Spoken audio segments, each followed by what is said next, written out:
Heave-ho, my lads, heave-ho. It's a long, long way to go.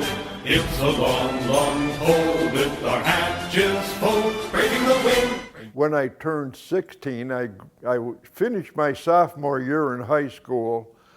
My father signed for me to join the Merchant Marines. I took basic training at Sheepshead Bay in New York City.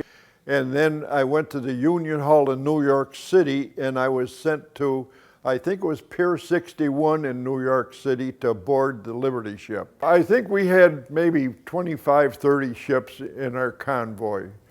And we didn't know we were going to Murmansk until we got out to sea. They didn't tell us where we were going. We didn't know where we were going. And when we got out to sea in the convoy, then we were told we were going to Glasgow, Scotland, and from there we were going into Murmansk to deliver these, we had, like I said, locomotives and coal car on our deck. It's the top of the world. It is the most expeditious way of feeding embattled Russia from democracy's arsenal. The shortest route. The Germans had taken over Norway, and they had built bases, army bases and naval bases, and we had to go past Norway to get up to Russia. So we weren't too far from Norway when we had to take this Arctic run up there. So it was more convenient for them to come and cause havoc out in the convoys. When we were attacked, called the general quarters, I went up topside, and I thought, well, if anything happened to the armed guard, I would be able to help. I would be able to take their place or whatever. I saw a torpedo go right behind our ship. Our captain was zigzagging the ship to make a more difficult target, and he was zigzagging the ship. The convoy had separated. When I was up on deck, I looked and I didn't see any ships around. I mean, we were attacked by the planes that were shooting at us, and the submarines were shooting torpedoes. Scary, yeah. When we were in the boiler room and they were dropping these depth charges, it felt like if you had a bucket on your head and somebody hit it with a hammer. I mean, it was terrible. That noise was unbelievable that when the depth charges went off.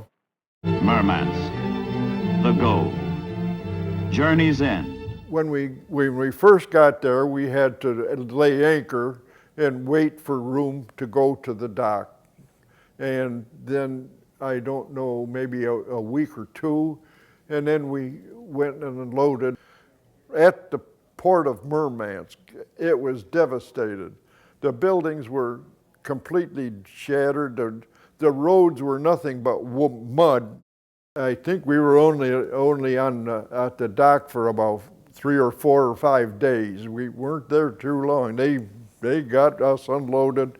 Then we went back and anchored out until it was time to join a convoy.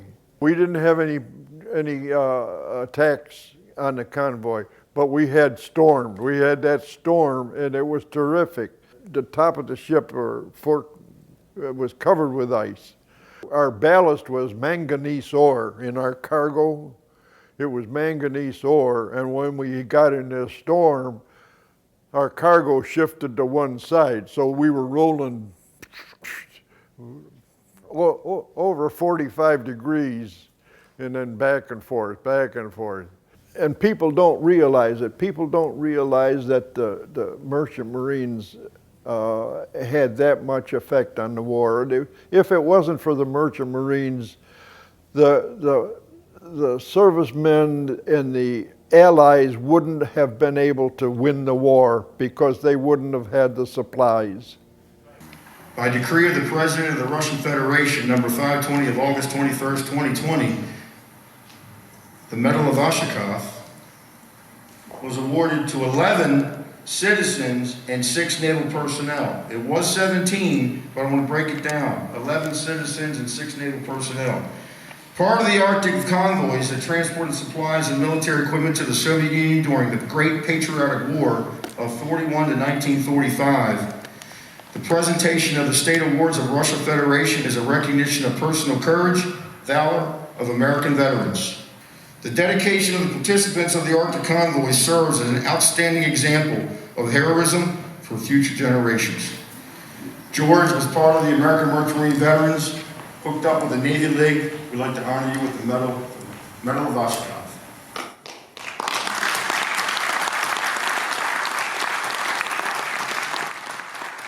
It's a really great honor to be a part of that today. The Navy League and the Merchant Marine veterans got together to put this on, and we're just thrilled to be able to honor them. If it wasn't for the Merchant Marine American Veterans Association, I don't think we would have been getting any of this recognition. And it's too bad that so many of the Second World War Merchant Marines have already passed away, and it's too bad that this couldn't have been done earlier. I considered a hero like a guy in the Army that was on the front lines, and they were outnumbered 4 to 1, and here they are fighting and so forth, and they were